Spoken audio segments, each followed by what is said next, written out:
사도신경으로 우리의 신앙 고백하겠습니다. 전능하사 천지를 만드신 하나님 아버지를 내가 믿사오며 그 외아들 우리 주 예수 그리스도를 믿사오니 이는 성령으로 잉태하사 동정녀 마리아에게 나시고 본디오 빌라도에게 고난을 받으사 십자가에 못 박혀 죽으시고 장사한 지 사흘 만에 죽은 자 가운데서 다시 살아나시어 하늘에 오르사 전능하신 하나님 우편에 앉아 계시다가 저리로서 산 자와 죽은 자를 심판하러 오시리라. 성령을 믿사오며 거룩한 공회와 성도가 서로 교통하는 것과 죄를 사하여 주시는 것과 몸이 다시 사는 것과 영원히 사는 것을 믿사옵나이다. 아멘. 사랑과 은혜가 풍성하신 하나님, 지난 밤도 주님 은혜 가운데 단잠을 우리에게 허락하시고 또 주님 안에서 새 아침을 맞이하게 하시니 감사합니다. 오늘도 주님 앞에 나와 예배드리는 주의 백성들 긍휼히 여겨주옵시고 오늘도 온종일 주님과 함께하는 동행하는 임마누엘의 축복이 있게 하여 주옵소서. 우리 주님 앞에 오늘도 나올 때 마음 가운데 소원 가지고 주께 나왔사오니 간절히 간구할 때 들어응답해 주시고 우리 주님이 이루어 주시는 거 보게 하여 주옵소서. 오늘도 하나님 아버지 죄 백성들 건강하게 지켜주시고 또 환절기에 감기와 또 여러 가지 질병들이 난무하는데 하나님 보호해 주옵소서. 특별히 연약한 지체들이 있사오니 하나님 도와주셔서 회복시켜 주시고 다시 한번 건강하게 도와주시옵소서. 하나님 온 세상을 오늘도 주관해 주시고 날마다 들려오는 많은 사람들이 정말 죽어가고 있습니다. 인간의 생명의 존엄이 참으로 너무나 쓰레기같이 보여지는 그런 시대를 살고 있습니다. 하나님 도와주셔서 다시 한번 생명의 존엄을 찾을 수 있는 그런 나라가 그런 세상이 되게 해 주옵소서. 오늘도 선교사님들 도와주시고 귀한 사역 통해 복음 땅끝까지 증거되어 예수님이 약속하신 그날이 속히 도래하게 하여 주옵소서. 특별히 하나님 새 생명에게도 은혜 주시고 또 온 세상을 하나님의 새 생명으로 가득 차는 그런 역사가 있게 하여 주옵소서. 하나님 오늘도 자녀들 지켜주시고 세상에 나가 마음껏 주의 사명 감당케 하여 주옵소서. 감사드리며 예수님 이름으로 기도합니다. 아멘. 찬양 451장 부르시겠습니다.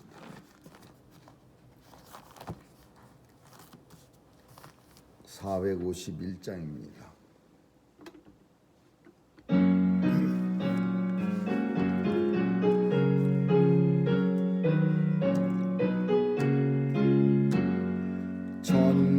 전능하신 여호와여 나는 순례자이니 내가 연약할지라도 주는 강하옵니다. 하늘떡을 먹여주시옵소서. 먹여주시옵소서. 수정 같은 생명수로 마시게 하옵시며 불기둥과 구름기둥 나를 인도하소서. 나의 주여 나의 힘과 방패 되소서. 힘과 방패 되소서. 요단강을 건널 때에 겁이 없게 하시고 저기 배는 가나안 땅 편히 닿게 하소서. 영원토록 주께 찬양하리라. 주께 찬양하리라.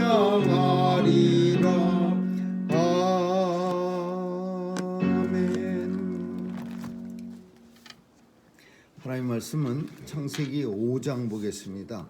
18절에서 32절까지 한 절씩 교대로 읽습니다.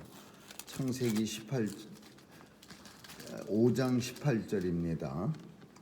야렛은 162세에 에녹을 낳았고 에녹을 낳은 후 800년을 지내며 자녀를 낳았으며 그가 962세를 향수하고 죽었더라. 에녹은 65세에 모두셀라를 낳았고 무두셀라를 낳은 후 300년을 하나님과 동행하며 자녀를 낳았으며 그가 365세를 상속하였더라. 에녹이 하나님과 동행하더니 하나님이 그를 데려가심으로 세상에 있지 아니하였더라. 무두셀라는 187세에 라멕을 낳았고 라멕을 낳은 후 782년을 지내며 자녀를 낳았으며 그는 999세를 향수하고 죽었더라. 라멕은 182세의 아들을 낳고 이름을 노아라 하여 가로되 여호와께서 땅을 저주하심으로 수고로 일하는 우리를 이 아들이 아니하리라 하였더라. 라멕이 노아를 낳은 후 595년을 지내며 자녀를 낳았으며 그는 771세를 왕후하고 죽었더라. 같이 읽습니다. 노아가 500세 된 후에 셈과 함과 야벳을 낳았더라. 아멘.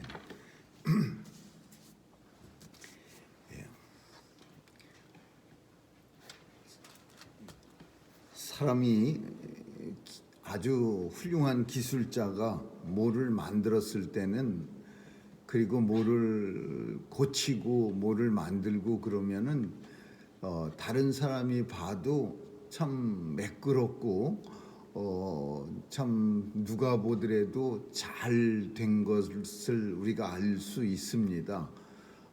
그게 무슨 말이냐 하면은 하나님이 만드신 모든 거에는 누가 봐도 참 잘 만드신, 아주 매끄럽고 조금도 어긋남이 없는 그런 온 세상을 우리가 볼 수 있습니다.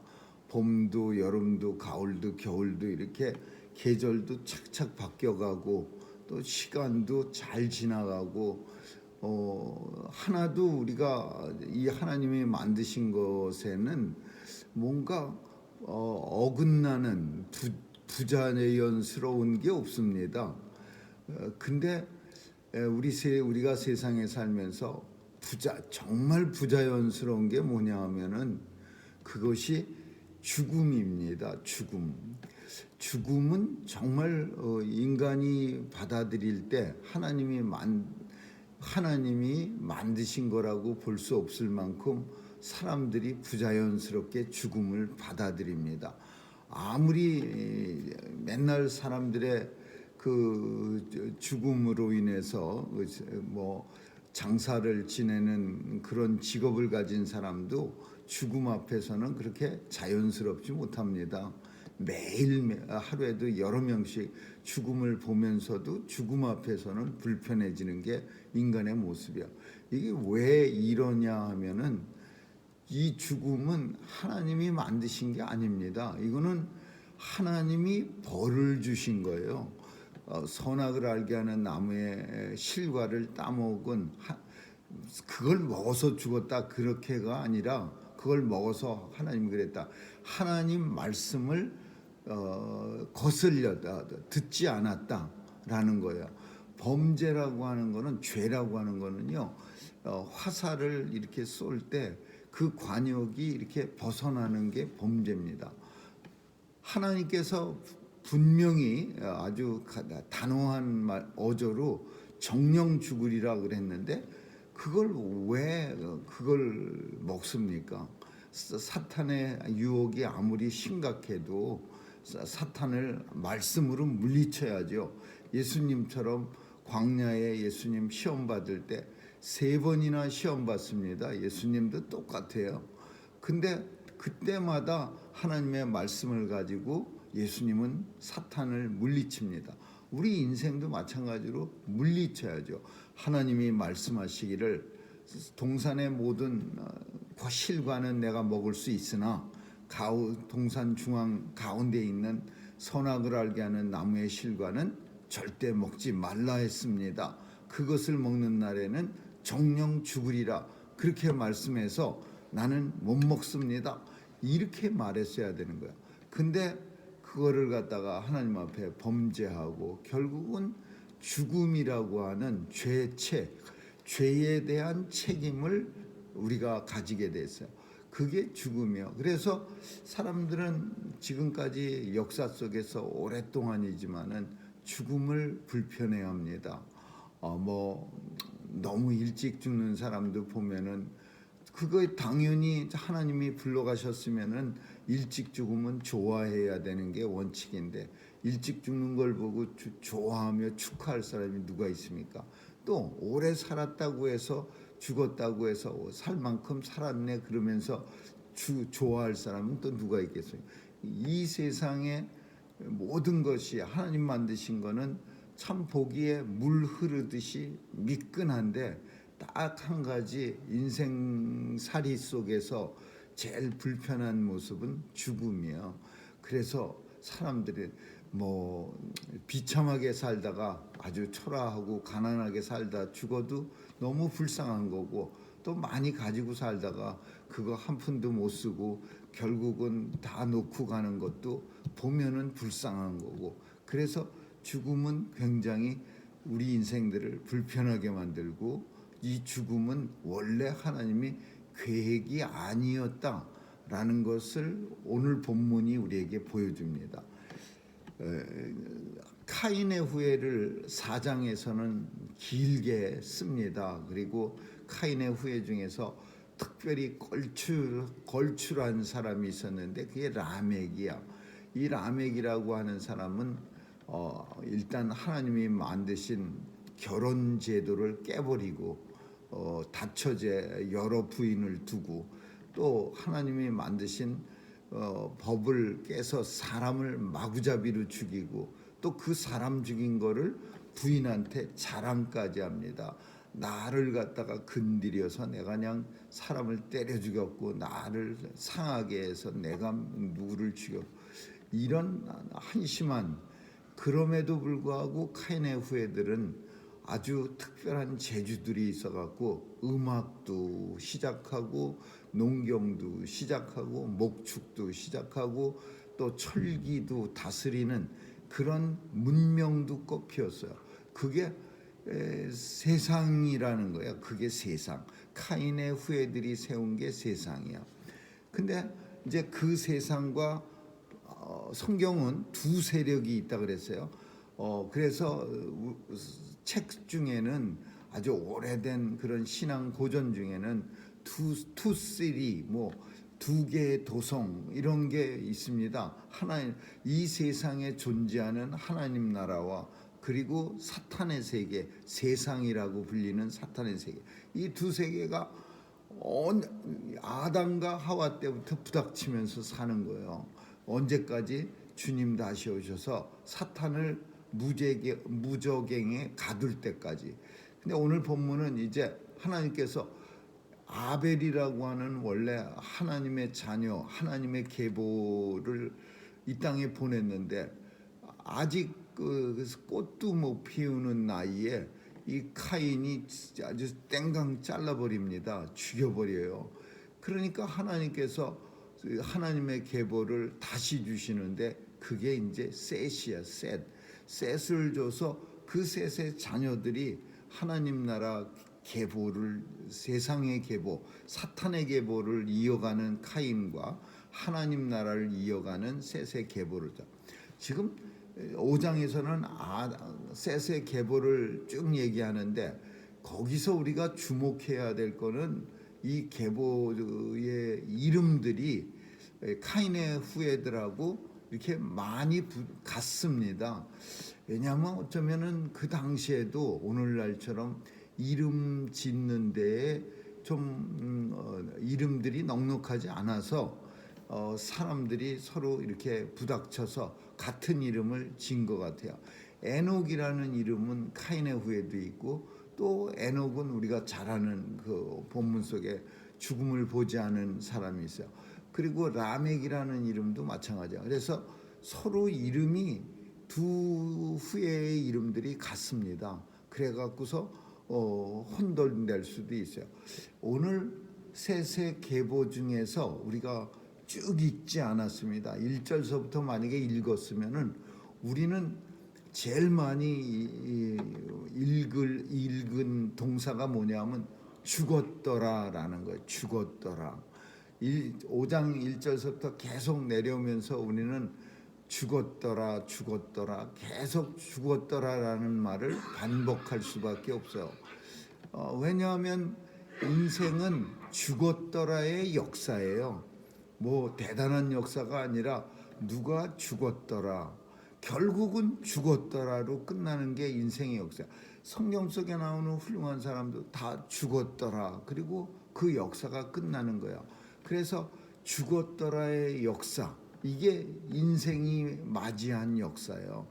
계속해서 셋의 자녀들도 죽었더라 592세를 죽었더라.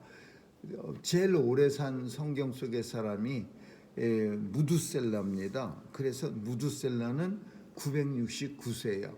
그렇지만 오래 살았다고 해서 안 죽었더라 그러지 않아요. 죽었더라. 969세를 살고 죽었더라. 그러니까 죽었더라 이런 계속 써져. 그러면 안 죽을 수 있는 방법을 이런 걸 가리켜서 원시복음 그렇게 말해요. 복음인데 너무 원시적이야, 프리야. 그래서 이 원시복음, 우리가 앞에서 살핀 것처럼 아담과 하와가 범죄했을 때 하나님께서 친히 동물을 잡아갖고 어린 양을 잡아서 그 가죽옷을 입혔더라. 이런 내용이 이거 원시복음이에요. 사람들은 그 내용을 보면서 예수 그리스도가 우리를 위해서 죽으심으로써 주님이 흘리신 피와 찢기신 살로 우리의 부끄러움이 감춰지고 덮여지고 영원한 생명을 누린다. 이런 그걸 보면서 우리가 눈치 못 채죠. 원시복음은 참 발견하기가 어렵지만은 점점 계시를 통해서 신약 성경에 가면서 이제 복음이 그 말이 이 말이네라고 느끼게 되는 거예요. 깨닫게 되는 거예요. 그게 리빌레이션, 계시라는 겁니다. 점진적 계시, 조금씩 원시 복음에서 조금씩 복음이 살살 이제 표시가 나서 저 뒤에 가면 이제 완전히 드러내는 거죠. 근데 오늘 본문 속에서도 찾아내야 되는 원시 복음이 있는데 죽었더라 그러는데 죽었다라는 말 안 붙인 사람이 딱 한 사람이 있어요. 이거는 되게 중요한 사람이에요. 에녹이라는 분입니다. 우리는 성경 속에 이 족보를 읽을 때 모조리 죽습니다. 죽었더라. 그리고 또 죽었더라. 근데 죽었다라는 말을 안 쓰는 사람 딱 한 사람이 있어요. 에녹이 있어요. 물론 성경 속에는 엘리야 선지자가 죽음을 보지 않았어요. 병거 타고 그냥 하늘로 올라가 버렸어. 그래갖고서 올라가는 그 엘리사가 자기 스승을 열심히 쳐다보는 그런 일이 마치 예수님이 승천하셨을 때 제자들이 올리어 가신 그대로 내가 다시 내려오리라. 그 재림의 약속을 하면서 올라가는 예수님을 제자들이 멍하니 구름이 가리어 보이지 않게 되더라. 그때까지 보고 있는 거예요. 근데 오늘 본문 속에서도 마찬가지로 이 에녹은 다 죽었는데 에녹은 이렇게 말합니다. 에녹은 365세를 향수하였더라. 조금 이상한 점도 우리가 발견해야 됩니다. 365세예요. 다른 사람들은요 969세예요. 무두셀라도 960세, 노아도 950몇 세고 다 장수했는데 에녹은 365세를 향수하였더라.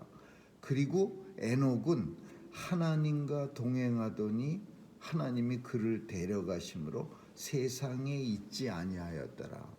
죽었더라 이렇게 안 쓰고 세상에 더 이상 없었더라 이렇게 써요. 하나님이 그를 데려가심.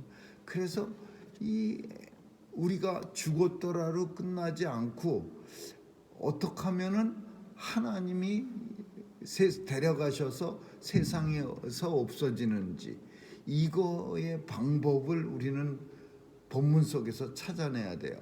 그 방법이 뭐냐?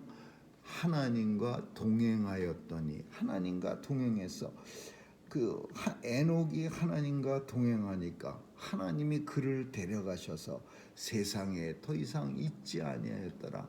죽었더라 아니고 세상에 있지 아니하다. 이거를 아이들한테 많이 제가 얘기한 거지만은 우리 아이들은 이런 내용을 들으면 참 머릿속에서 아주 재밌는 그런 발상이 일어나는데, 이거를 예전에 아이들한테 에녹 얘기를 하니까 어떤 아이가 신나게 놀다가 너무 시간이 늦어갖고서 그 집에서 그냥 잤대요. 에녹이 하나님하고 재밌게 놀다가 너무 늦어서 하나님 집에서 그냥 자서 다시 집으로 못 온 거라고 그렇게 표현하는데, 이거 되게 맞는 말 같아요. 하나님하고 너무 가까운 거예요. 하나님하고만 친한 거예요. 다른 사람들은 다 900년, 기본이 800몇 년 살 때에 에녹은 365세를 향했어요. 굉장히 짧은 삶을 살았어요. 그 당시로서는. 그렇지만 짧다고 해서 에녹이 그 당시에 사람들한테 너무 조금 살았네, 불쌍한 애가 아니라, 짧게 살았지만 하나님이 그를 데려가심으로 세상에서 그가 없어요. 그러니까 제일 사람들이 원하는 그런 죽음을 에녹은 누린 거예요. 죽었더라가 아니라 하나님이 데려가셨더라. 그래서 세상에 더 이상 있지 않았더라. 그 비결이 뭐야? 하나님과 동행. 짧게 하나님과 동행이라는 표현을 써서 어떻게 동행했는지 우리는 몰라. 그러나 우리가 마음대로 이렇게 한 번쯤 생각해 보면, 동행이라고 하는 거는요, 마음이 맞아야 동행할 때 아주 신나게 그렇게 쭉 갈 수 있는 거예요. 끝까지, 집까지. 만약에 동행하는 사람이 불편하면요, 그게 지옥이 됩니다. 동행은 하지만 지옥이 되는 거예요. 그래서 우리가 사람의 성격을 알려면 같이 여행을 해라 말이야. 그 여행이라는 말이나 동행이라는 말이 비슷한 말이야. 같이 다니면은 좋을 때는 우리가 잘 드러나지 않죠. 자기 욕심도 기쁠 때 싹 감출 수 있지만, 그러나 일단 힘들어지고 어려워지기 시작하면은 마음에 이제 불편한 게 쓱 나타나고, 그리고 이제 결국은 이제 자기 속셈이 드러나면은 이제 투닥거리는 게, 그게 이 동행의 어떤 우리가 흔히 보는 불편한 모습이야. 근데 에녹은 하나님 앞에 설 때까지 아주 그냥 동행을 잘했어. 너무 잘했어요. 그래서 하나님이 그냥 집에 돌아가야 되는데 끝까지 동행하다가 하나님 집으로 그냥 들어가 버린 거예요. 너무나 편하고 너무나 잘 맞고 너무나 하나가 된 거예요. 그래서 이 동행이라는 말, 이 말이 신약 성경에 가면 어떻게 표현하냐? 우리가 예수 그리스도를 주로 고백하는, 그래서 예수님의 말씀을 따라, 예수님의 뜻을 따라 이 세상에서 살아 예수님과 동행하는 거예요. 예수님의 동행하는 것은 먼저 예수님이 나의 구세주라는 거 믿는 거죠. 내가 나의 구세주가 아니라 오직 예수 그리스도만이 나의 구세주가 되시고, 그리고 예수 그리스도만이 나를 갖다가 오직 구원해 주신다는 이 명백한 사실을 믿는 거예요. 그리고 동행하고 따라가는 거예요. 주님만 따라간다. 근데 주님 따라가는 길은 여러 가지가 있지만은 그 중에 주님이 친히 말씀하신 거는 십자가를 지고 나를 따라와야 된다. 그래서 우리에게 각자에게 주어진 십자가는 기분 좋은 물건이 아닙니다. 요새는 십자가가 아주 흔해져 갖고서 뭐 목에도 걸고 뭐 손에도 반지로 끼고 팔찌로 끼고 별거 다 하지만 십자가는 부끄러운 거예요. 세상에서 제일로 추한 거. 근데 그 십자가를 지고 예수님처럼 큰 십자가, 죽음의 십자가는 못 져도 그래도 조금은 나를 불편하게 만들어도 참는 희생의 십자가를 지고 예수님을 따라가면서 동행하는 거예요. 이게 사실 동행의 조건, 성경 속에서 보여주는 동행의 조건이에요. 근데 오늘 에녹은 어떤 동행을 했는지 우리에게 보여주진 않지만 하나님의 뜻을 따라서 끝까지 따라서 우리는 어떤 사람과 동행하려면요 편하지 않습니다. 왜? 우리 인생은 다 각자가 자기 뜻이 있고 자기 생각이 있고 자기가 원하는 게 다른 게 있어요. 근데 그 사람하고 끝까지 가려면요 늘 불편해. 내가 희생해야 돼. 내가 참아야 돼. 내가 조금 져줘야 돼요. 그래야 아주 멋있는 희생이 되는 거예요. 쭉 갈 수 있는 거예요. 에녹은 하나님과 동행할 때 하나님의 말씀 때문에 자신을 희생하고 하나님의 뜻을 합치느라고 자신의 욕심을 감추고 그저 꾹꾹 참으면서 그렇게 하나님과 끝까지 동행해요. 결국 동행이라는 단어, 하나님과 동행하였더니 이게 오늘 우리가 생각해야 되는 가장 귀중한 그런 내용이에요. 하나님과 동행하는 거. 하나님이 우리를 잘 아는데 내가 내 마음대로 하는데 하나님이 마치 동행해 주는 듯 하지만 사실은 그건 동행이 아니라 자기 갈 길 혼자 알아서 가는 거예요. 하나님과 동행이라는 것은 하나님의 뜻에 맞춰서 내가 따라가는 거예요. 이 뜻에 맞춘다는 말, 다른 말로 하면 헌신이고 희생이다라는 거죠. 그렇게 했더니 다른 사람들은 그렇게 안 하니까 죽었더라 이렇게 끝났는데 에녹은 하나님의 말씀을 따라가면서 희생하고 헌신하면서 동행하였더니 죽음을 보지 않고 하나님께서 그를 데려가 다시는 세상에 있지 아니하더라. 아무쪼록 너무나 귀하고 또 너무나 참 우리 인생이 원래 이렇게 살아야 되는 존재인데 하나님이 그냥 쓱 데려가서 그래서 하나님 앞에 죽음을 보지 않고 하나님과 같이 사는 그런 존재인데 우리가 범죄로 인해서 죽음이라고 하는 아주 부자연스러운 그런 사건을 우리가 만나게 됩니다. 마찬가지로 이 세상에서 예수로 말미암아 죽음 보지 않고 영원한 나라로 옮겨가는 그런 에녹 같은 그런 역사가 우리 모두에게 있어지기를 주님의 이름으로 축원합니다. 기도하겠습니다. 좋으신 하나님 감사합니다. 죽었더라의 역사 속에서 죽지 않고 하나님과 영원토록 함께하였더라로 끝나는 그런 성도의 삶 살 수 있도록 하나님 도와주시고 함께하여 주옵소서. 오늘도 이 세상에서 살아갈 때 사람과의 동행도 있고 하나님과의 동행도 있습니다. 우리 자신이 잘 동행할 수 있도록 우리의 마음을 늘 희생하며 헌신하며 뜻을 따를 수 있는 그런 성도의 삶 살 수 있게 해 주옵소서. 감사드리며 예수님 이름으로 기도합니다. 아멘. 주기도문으로 마치겠습니다. 하늘에 계신 우리 아버지여, 이름이 거룩히 여김을 받으시오며 나라에 임하옵시며 뜻이 하늘에서 이룬 것 같이 땅에서도 이루어지이다. 오늘날 우리에게 일용할 양식을 주옵시고 우리가 우리에게 죄 지은 자를 사하여 준 것 같이 우리의 죄를 사하여 주옵시고 우리를 시험에 들게 하지 마옵시며 다만 악에서 구하옵소서. 대개 나라와 권세와 영광이 아버지께 영원히 있사옵나이다.